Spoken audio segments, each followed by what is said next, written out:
I was glad to be finally seeing the neurosurgeon whom I had waited so long to see. Reaching the last room on the end of the hallway, I knocked on the closed doorway. "Come in," was the pleasant response. I opened the door and went in. Sitting there in a soft chair in a darkened room was a pleasant man, probably in his early 40s. He was neatly dressed. He was wearing a nice three-piece business suit with a narrow necktie. The bulge under his left armpit betrayed the gun he was carrying in a shoulder holster. From the size of the bulge, I concluded that the gun must be an unusually large caliber. The bulges in the pockets of his suit jacket looked suspiciously like extra ammunition clips. Unusual tools for a neurosurgeon, I thought to myself. "Have a seat," he said, apparently referring to a sofa positioned to the left of him, "and close the door so we can talk." I noticed that he never once made any hand or body motions as he said this, and he remained sitting motionless through it all.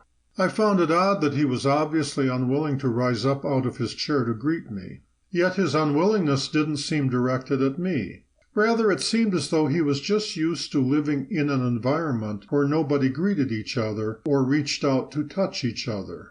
It struck me as odd. I chose to pursue the matter. As I sat down on the sofa, I said in a calm, matter-of-fact voice, "I understand that the fruit trees are in bloom, and that San Francisco is pretty this time of year," knowing that the neurosurgeon was from San Francisco.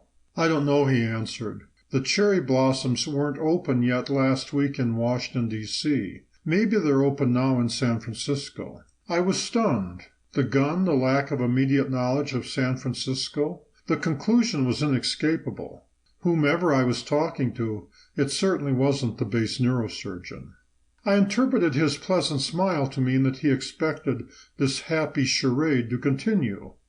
I didn't disappoint him. Smiling myself, I continued, "I suppose the leaves are just beginning to come out in southern Wisconsin. There were some trees out in front of my high school which always started to put out their leaves about this time of year." "No, they haven't started opening yet," he responded knowingly. "You're talking about those big old trees just across the street from the high school where the roots have pushed up the sidewalk, aren't you?" I was almost too stunned to answer. Had he actually been checking up on me so closely that he had traveled out to my high school just to see what it looked like? I wondered. I thought about it for a minute. Men with guns who investigate you by walking around your hometown usually call themselves security agents. Such agents do not give psychological exams. They give debriefing sessions. I wondered, is that what's really happening? Was the half-hour wait in front of the receptionist the actual exam? And am I now being debriefed by the government security agent? It seemed so backwards from what I'd been expecting. I decided to continue probing for information.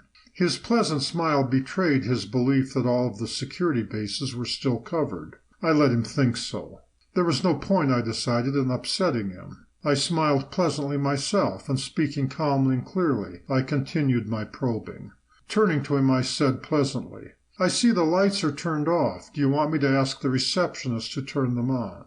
The way the muscles in his upper left arm and neck twitched, along with the muscles over his gun holster, convinced me that my question had struck home. "Was she still in the reception area when you came down here?" he asked, showing both fear and surprise. "No," I responded, settling him down. "But she and her aides were standing in that back room down the side aisle. I could easily walk down there and ask her to turn on the lights if you want." It was a clever trap. I was expecting him to say no. I wanted to see how he was going to do it.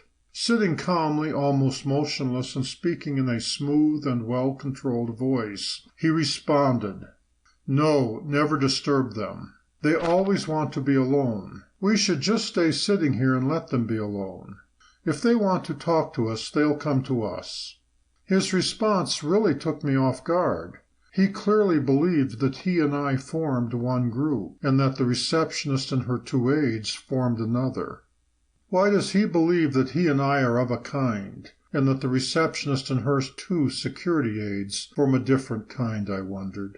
Yes, confusing as it was, things were starting to make sense to me. To keep listening to this audiobook, I've left you a link in the description so you can do it, at no cost thanks to Audible's 30-day free trial.